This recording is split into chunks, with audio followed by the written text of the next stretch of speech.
Ton frère a géré ses biens pendant des années, il mérite tout, a expliqué papa lors de la lecture du testament. J'ai raccroché l'appel vidéo.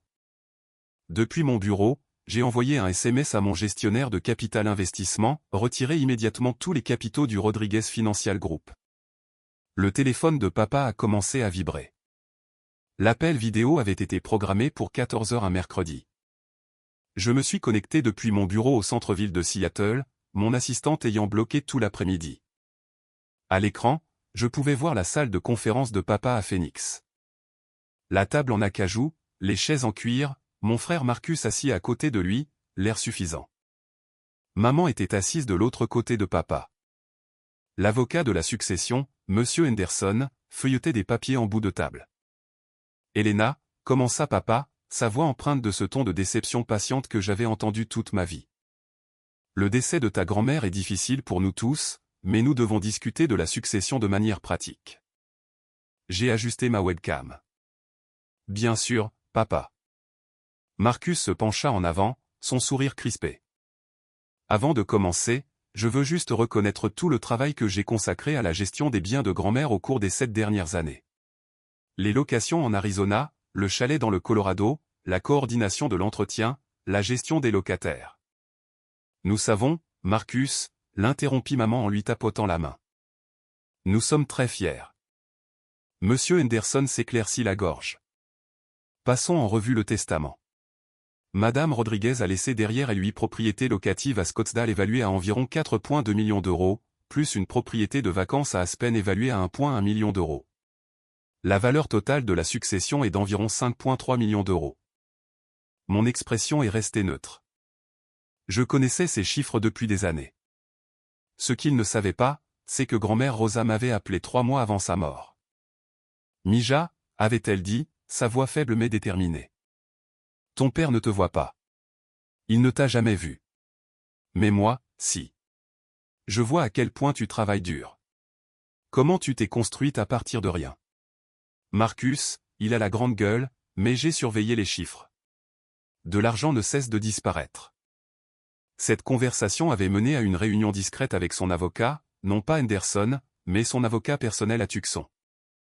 Des actes de renonciation, des transferts en fiducie irrévocables, tous datés de 14 mois avant son décès, alors qu'elle était indéniablement saine d'esprit, tous enregistrés auprès du comté de Maricopa. Les propriétés m'appartenaient depuis plus d'1 an.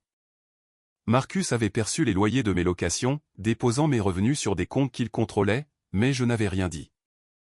J'observais, je documentais, j'attendais. Le testament spécifie, continua M. Henderson, que la succession doit être divisée en fonction de la contribution familiale. Et laissez-moi vous arrêter là, interrompit papa. Il me regarda directement à travers la caméra. Elena, ton frère a sacrifié des années à gérer ses biens. Tu as été à Seattle à faire je ne sais quoi. Marcus mérite toute la succession. Ce n'est que justice. Les mots ont atterri exactement comme il l'entendait. Dédaigneux, finaux, incontestable. Marcus hocha la tête. Je ne veux pas paraître cupide, mais papa a raison. Je l'ai mérité. Rien que l'entretien.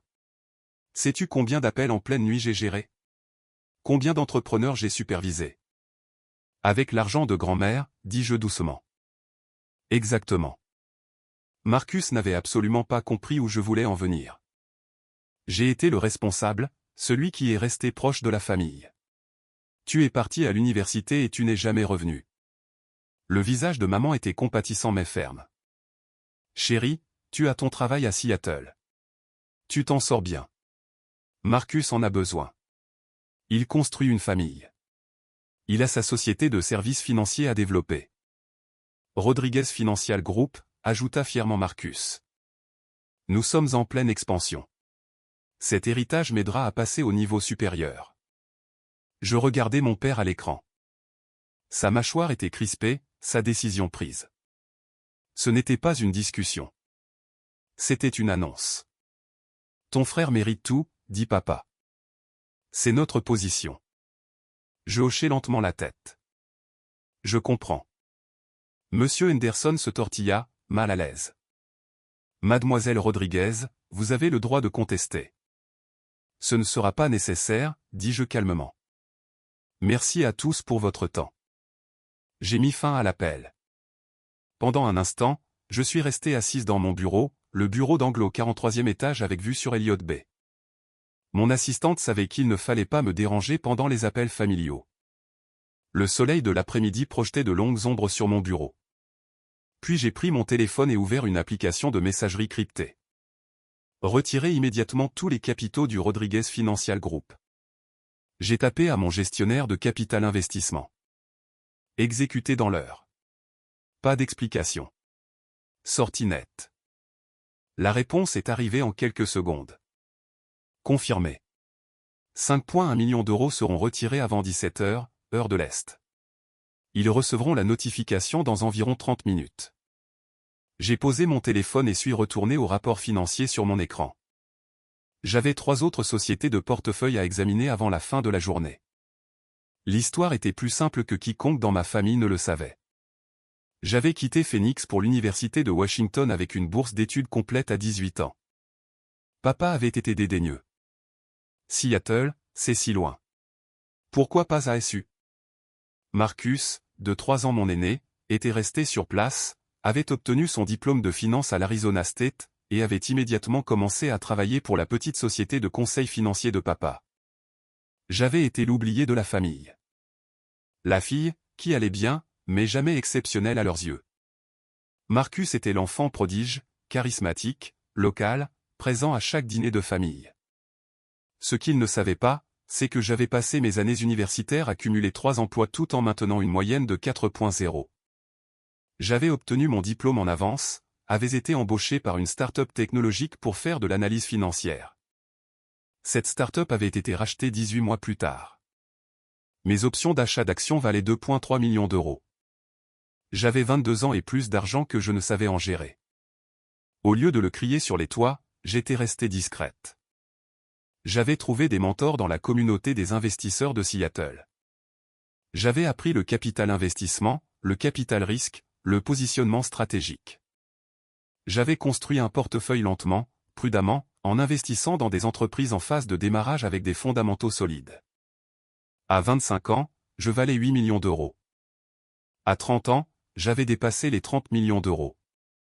Maintenant, à 33 ans, mon portefeuille était évalué à 127 millions d'euros.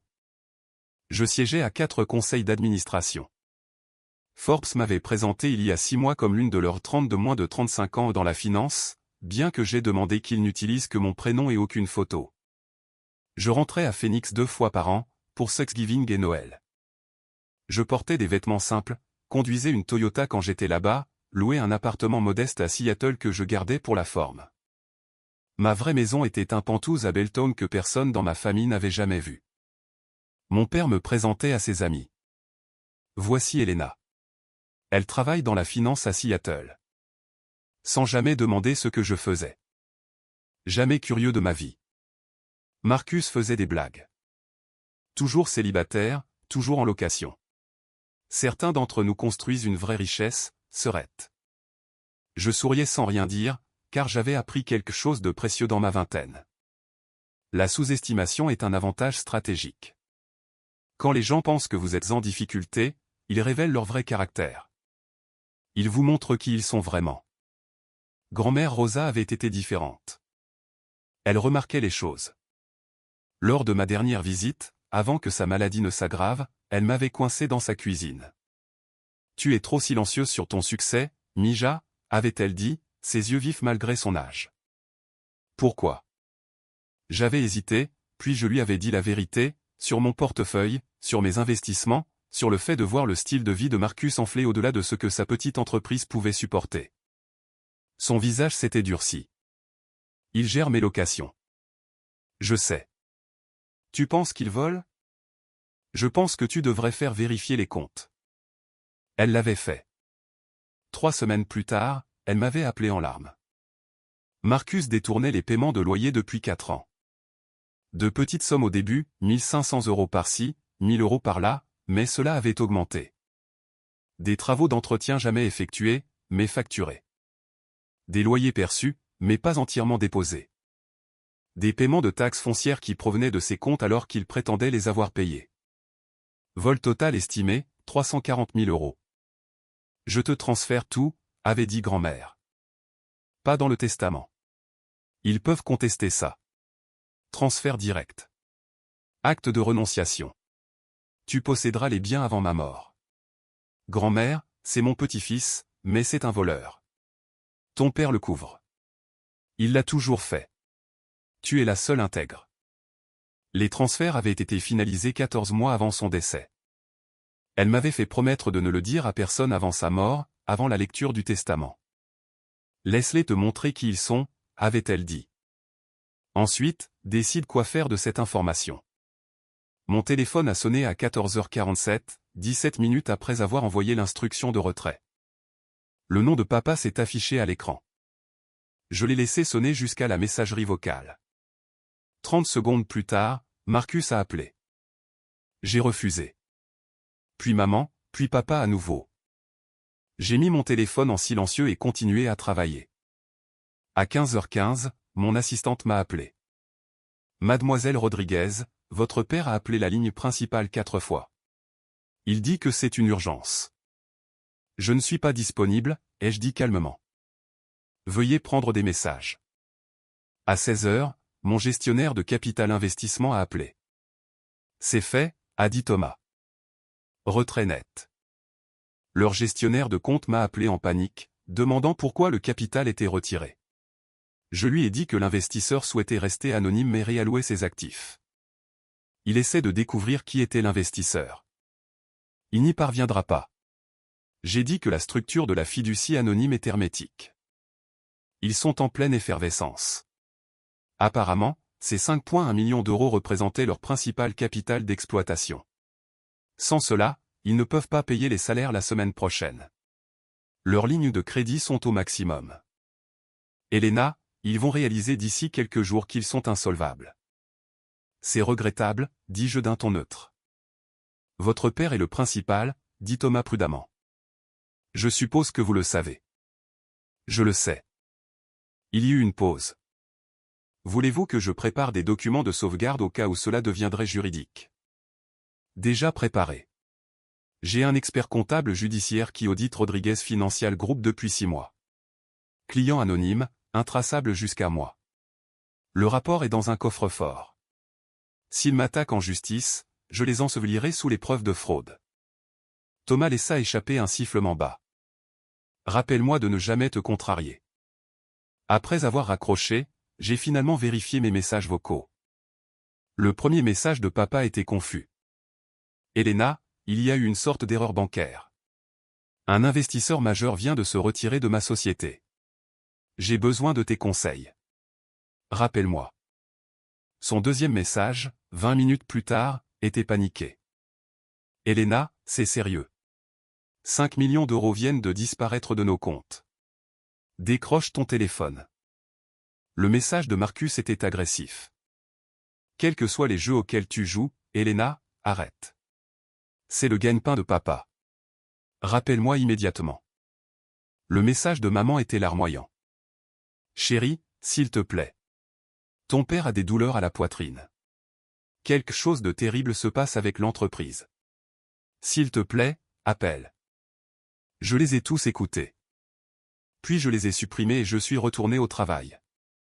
À 19h, heure de Seattle, mon téléphone personnel, le numéro que seule une poignée de personnes avaient, a sonné avec un indicatif de la région de Phoenix que je ne reconnaissais pas. J'ai répondu, Elena Rodriguez. Une voix de femme inconnue parlait.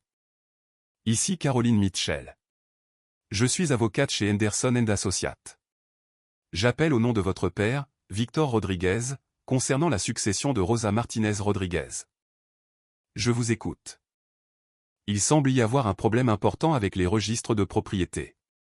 Lorsque nous sommes allés déposer les documents de transfert de succession aujourd'hui, nous avons découvert que les 8 propriétés de Scottsdale et la propriété d'Aspen sont enregistrées à votre nom depuis 14 mois.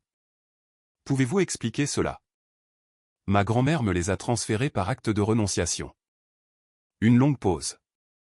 Vous êtes au courant de cela depuis 14 mois. Je les possède depuis 14 mois. Mais vous n'avez rien dit pendant la lecture du testament aujourd'hui. On ne m'a pas interrogé sur la propriété des biens. On m'a informé des préférences de distribution de l'héritage. Une autre pause. Je pouvais entendre des papiers bruire. Mademoiselle Rodriguez, votre frère gère ses biens et perçoit les loyers depuis des années. Oui, dis-je, sur des biens qu'il ne possède pas. Cela ferait de lui mon gestionnaire immobilier. Sauf que je ne l'ai jamais engagé à ce titre. Êtes-vous en train de dire? Je dis que Marcus perçoit les loyers de mes propriétés et garde les revenus. J'ai 14 mois de documentation. Chaque paiement de loyer, chaque demande d'entretien, chaque dépense. J'ai tout suivi. Mon Dieu, murmura Caroline. Savez-vous quel est le total jusqu'au mois dernier? Environ 340 000 € de revenus locatifs qui n'ont jamais été remis au propriétaire réel. Sans compter l'argent qu'il a volé à ma grand-mère dans les années précédant le transfert. C'est Mademoiselle Rodriguez. C'est du détournement de fonds. Oui. Vous pourriez porter plainte au pénal. Je pourrais. Pourquoi ne l'avez-vous pas fait? Je me suis penché en arrière dans mon fauteuil, regardant la ligne d'horizon de Seattle. Parce que je voulais voir jusqu'où ils iraient. Aujourd'hui, j'ai eu ma réponse. Mon père m'a dit que mon frère méritait tout ce que je possède parce qu'il l'a géré. Ils allaient prendre des biens qui sont légalement les miens et les réclamer comme héritage. C'est de la fraude. Caroline est restée silencieuse un long moment. Que voulez-vous, mademoiselle Rodriguez? Je veux que ma famille comprenne que je ne suis pas l'échec qu'ils pensent que je suis. Je veux qu'ils comprennent que leurs suppositions ont des conséquences. Mais surtout, je veux ce qui m'appartient légalement, ce que j'ai déjà. La société de votre père, dit Caroline prudemment. Le retrait de capital. C'était vous. Je ne sais pas de quoi vous parlez, Elena. Je suis une investisseuse anonyme dans diverses entreprises. Si l'un de mes investissements n'est plus performant, je réalloue le capital. C'est de la gestion de portefeuille de base. L'entreprise de votre père s'effondrera sans cet argent. Alors peut-être aurait-il dû construire un modèle économique plus stable, un qui ne repose pas sur un seul investisseur anonyme, un qui ne permet pas à son fils de voler les membres de sa famille. Caroline laissa échapper un soupir. Ils vont s'en prendre à vous. Qu'ils essaient. J'ai un rapport d'expertise comptable judiciaire qui documente chaque euro volé par Marcus. J'ai des conversations enregistrées avec ma grand-mère détaillant pourquoi elle a transféré les biens. J'ai 14 mois de documentation montrant Marcus percevant mes loyers. S'ils veulent en faire une bataille juridique, j'ai assez de preuves pour envoyer Marcus en prison et faire radier mon père de ses licences financières. Vous avez planifié cela? Non, dis-je. Je me suis protégé et j'ai documenté la réalité. Il y a une différence. Le lendemain matin, je me suis réveillé avec 47 appels manqués et 32 SMS. La plupart venaient de Marcus, allant de la confusion à la fureur, puis au désespoir. Que as-tu fait? L'entreprise de papa s'effondre. Appelle-moi. C'est ta famille. Comment peux-tu faire ça? Espèce de vengeresse. Tu détruis papa. S'il te plaît, nous devons l'aider. Papa est à l'hôpital. Ce dernier m'a fait marquer une pause. J'ai appelé maman directement. Elle a répondu à la première sonnerie, la voix éraillée. Elena, Dieu merci. Ton père a eu une crise de panique hier soir. Nous pensions que c'était une crise cardiaque. Il est abané médical. Est-il stable? Physiquement, oui. Mais Elena, son entreprise s'effondre. Quelqu'un a retiré des millions de financement et maintenant la banque réclame les prêts et il ne peut pas payer les salaires. Et Marcus dit que c'est lié d'une manière ou d'une autre aux propriétés. Et sa voix s'est brisée en sanglots. Maman, dis-je calmement. J'ai besoin que tu m'écoutes attentivement. Papa est-il capable de parler? Il est sous sédatif, mais... Bien. Voici ce qui va se passer. Demain matin, toi, papa et Marcus, vous allez rencontrer votre avocat. Je vais vous envoyer des documents que vous voudrez examiner avant cette réunion. Après les avoir lus, nous pourrons discuter des prochaines étapes. Quels documents? La preuve que Marcus a détourné de l'argent des propriétés de grand-mère pendant des années. La preuve qu'il a continué à me voler après que les propriétés m'ont été transférées. Des dossiers financiers détaillés de chaque transaction frauduleuse. Silence. Maman. C'est impossible, murmura-t-elle. Marcus ne ferait pas ça. Lis les documents. Ensuite, décide si tu veux protéger un voleur ou reconnaître la réalité. J'ai raccroché avant qu'elle ne puisse répondre. Moins d'une heure plus tard, j'avais envoyé un courriel crypté à l'adresse de mes parents. Le PDF joint faisait 247 pages. Rapport d'expertise comptable judiciaire, relevé bancaire, registre de propriété, suivi des paiements de loyer, facturation de l'entretien, analyse. Chaque vol documenté avec date, montant et preuve. Le résumé en première page était accablant. Sujet, Marcus Rodriguez a perçu environ 340 000 € de revenus locatifs de propriété appartenant à Elena Rodriguez entre mars 2022 et avril 2024. Le sujet a falsifié des registres d'entretien, gonflé des notes de frais et systématiquement détourné les paiements de loyer vers des comptes personnels. La responsabilité pénale inclut le vol qualifié, le détournement de fonds, la fraude, l'usurpation d'identité, le dépôt de documents de propriété en utilisant de fausses déclarations de propriété. Je ne les ai plus appelés. J'ai attendu. À 15 h, heure de l'Arizona, mon père a appelé de l'hôpital. J'ai répondu. Tu m'as détruit. Sa voix était creuse, vaincue. Mon entreprise est finie. Mon fils est un criminel. Ma mère le savait et t'a choisi plutôt que nous tous. Grand-mère a choisi l'honnêteté, dis-je. Elle a choisi de protéger ses biens de quelqu'un qui la volait. Ce n'est pas me choisir moi. C'est choisir l'intégrité. Marcus a fait des erreurs. Marcus a volé 340 000 € à sa propre grand-mère et a ensuite continué à me voler après sa mort. Ce ne sont pas des erreurs. C'est un schéma de comportement criminel que tu as couvert. Je ne savais pas. Tu ne voulais pas savoir. Il y a une différence. Grand-mère a essayé de te le dire. J'ai tout documenté et je suis restée silencieuse. Tu ne m'as jamais posé une seule question sur ma vie, mon succès, mes investissements. Tu as supposé que j'étais en difficulté parce que cela correspondait à ton récit. Sa respiration était saccadée. Que veux-tu? Rien de toi.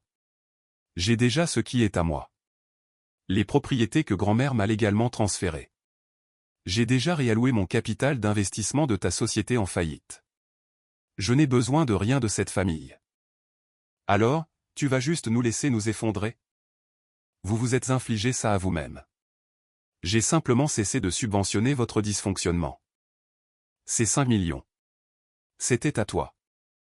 Je suis une investisseuse en capital investissement avec un portefeuille diversifié valant plus de 100 millions d'euros. Rodriguez Financial Group était l'un des nombreux investissements. Lorsqu'un investissement est sous-performant ou que les dirigeants font preuve d'un mauvais jugement, le capital est réalloué. C'est le monde des affaires. La ligne est restée silencieuse si longtemps que j'ai cru qu'il avait raccroché. Tu vaux 100 millions d'euros? Sa voix était à peine un murmure. Environ 127 millions d'euros au dernier trimestre. Forbes a fait mon portrait il y a 6 mois. Tu ne l'as jamais remarqué parce que tu n'as jamais regardé. Mon Dieu, Elena. Pourquoi ne nous as-tu rien dit? M'auriez-vous cru, ou Marcus aurait-il fait des blagues sur le fait que je jouais à la fausse entrepreneur pendant que vous hochiez la tête? Il n'eut pas de réponse. Voici ce qui se passe maintenant, dis-je, ma voix calme et professionnelle. Marcus a 72 heures pour rendre chaque euro qu'il a volé. La totalité des 340 000 €. S'il le fait, je ne porterai pas plainte au pénal. S'il ne le fait pas, je remettrai cette documentation au bureau du procureur du comté de Maricopa. Il n'a pas 340 000 €. Alors il aurait dû y penser avant de voler. Il peut vendre ses voitures, sa maison, liquider ses comptes de retraite. Ce n'est pas mon problème. Elena, s'il te plaît. Concernant ta société, tu as 30 jours pour trouver un capital de remplacement ou cesser tes activités de manière ordonnée. Je ne réinvestirai pas. Cependant, si tu fermes proprement et ne laisses pas les employés ou les clients lésés, je ne poursuivrai pas pour fraude liée à la manière dont tu as déformé ta stabilité financière auprès de tes investisseurs. Tu détruis ton propre père. Non, papa. Tu t'es détruit toi-même en couvrant le comportement criminel de ton fils et en méprisant la valeur de ta fille. Je refuse simplement de réparer les dégâts pour toi. Et les propriétés? Demanda-t-il faiblement. Celles que grand-mère a laissées. Je les possède depuis 14 mois. Elles sont à moi, ce n'est pas un héritage, c'est une propriété existante. Marcus devra quitter immédiatement son rôle de gestionnaire immobilier. J'engage une entreprise professionnelle. Il comptait sur la gestion de ses biens. Il comptait sur le fait de continuer à me voler. Cela s'arrête aujourd'hui. Papa pleurait maintenant. Ta mère. Ça va la détruire. Maman peut décider si elle veut une relation avec une fille qui se protège ou un fils qui vole sa famille. C'est son choix. Mais elle ne peut pas avoir les deux sans reconnaître la réalité. Tu as changé. Non, papa. J'ai toujours été cette personne. Tu n'as juste jamais pris la peine de me connaître. J'ai raccroché et je suis restée assise dans mon bureau alors que l'après-midi de Seattle se transformait en soirée. Mon téléphone a vibré avec un message de Thomas, mon gestionnaire de capital investissement. Rodriguez Financial Group vient de notifier qu'ils cessaient leurs activités. Fermeture propre, pas de perte pour les clients. Professionnel jusqu'au bout, au moins. Un autre message de mon gestionnaire immobilier à Phoenix. Nouveau contrat de gestion envoyé pour les propriétés de Scottsdale. Marcus Rodriguez a vidé ses dossiers cet après-midi. Pas de problème. Un message de mon avocat. Le comté de Maricopa a reçu un signalement anonyme concernant un détournement de fonds. Ils ouvrent une enquête. Si votre frère ne rembourse pas, il risque des accusations de crime. Je n'ai répondu à aucun d'eux. J'ai juste regardé les lumières de la ville commencer à briller à la tombée de la nuit. 3 jours plus tard, ma banque a reçu un virement. 340 000 € de Marcus Rodriguez. Pas de message, pas d'excuses, juste l'argent. J'ai transmis la confirmation à mon avocat avec l'instruction de clore l'enquête. Maman a appelé une semaine plus tard. Nous avons perdu la maison, dit-elle. Nous avons dû vendre pour couvrir les dettes. Nous déménageons dans un endroit plus petit. Marcus et sa femme divorcent. Ton père voit un thérapeute. Je suis désolé que vous traversiez cela. Vraiment? Sa voix était amère. Tu aurais pu arrêter ça. Tu aurais pu aider. J'aurais pu le couvrir, ai-je corrigé. Il y a une différence. Tu es toujours notre fille. Le suis-je? Parce qu'il y a 3 semaines, papa m'a dit que mon frère méritait tout ce que je possédais. Marcus m'a volé pendant plus d'1 an. Vous avez tous supposé que j'échouais parce que je ne mettais pas en scène mon succès pour vous. Ce n'est pas une famille, maman. C'est une hiérarchie où je suis tout en bas. Elle est restée silencieuse. Que attends-tu de nous? Rien. Je voulais que vous me voyiez. Vous ne l'avez pas fait. Maintenant, vous voyez ce que vous avez manqué et vous êtes en colère contre moi pour votre aveuglement. Je ne peux pas réparer ça. Alors c'est tout? Tu en as juste fini avec nous? J'en ai fini d'être méprisé. Si vous voulez une relation avec moi, cela commence par la reconnaissance de la réalité. Marcus est un criminel que vous avez couvert. Papa a construit un château de cartes et il s'est effondré. Grand-mère a vu la vérité et a protégé ses biens. J'ai réussi malgré votre mépris, pas grâce à votre soutien. Ce sont des faits. Tu es si froide. Non, maman. J'en ai juste fini d'être chaleureuse avec des gens qui me traitent comme si je n'avais pas d'importance. Elle a raccroché. 6 mois plus tard, Forbes a publié son article de suivi sur les 30 de moins de 35 ans. Cette fois, j'ai accepté les photos. L'article détaillait mon ascension dans le capital investissement, mes postes au conseil d'administration, mes sociétés de portefeuille. Le journaliste m'a interrogé sur ma famille. Nous sommes en froid, ai-je dit simplement. Parfois, les personnes qui devraient célébrer votre succès sont celles qui en sont le plus menacées. Des regrets? J'y ai réfléchi. Je regrette qu'ils n'aient pas pu voir ma valeur avant que cela ne leur nuise financièrement. Mais je ne regrette pas de m'être protégé. L'article a été publié avec une citation en exergue, la sous-estimation est un avantage stratégique. Quand les gens pensent que vous échouez, ils vous montrent qui ils sont vraiment. Mon père a envoyé un courriel d'une seule ligne. Je suis fier de toi. J'aurais dû dire ça il y a 20 ans. Je n'ai pas répondu. Marcus ne m'a plus jamais contacté. Maman envoie des cartes de Noël à mon bureau de Seattle. Je ne les ouvre pas. Les propriétés que grand-mère m'a laissées valent maintenant 6,2 millions d'euros. Les revenus locatifs vont directement à une fiducie que j'ai créée pour les étudiants défavorisés de l'Université de Washington. Des jeunes comme moi qui ont besoin de bourse et non pas de soutien familial. Grand-mère Rosa aurait aimé ça. Quant à Rodriguez Financial Group, les bureaux à Phoenix ont été transformés en café. J'en ai entendu parler par un contact professionnel qui m'a demandé si j'avais un lien de parenté avec la famille Rodriguez qui dirigeait une société là-bas. De loin, ai-je dit, et c'était vrai. Ils étaient très distants.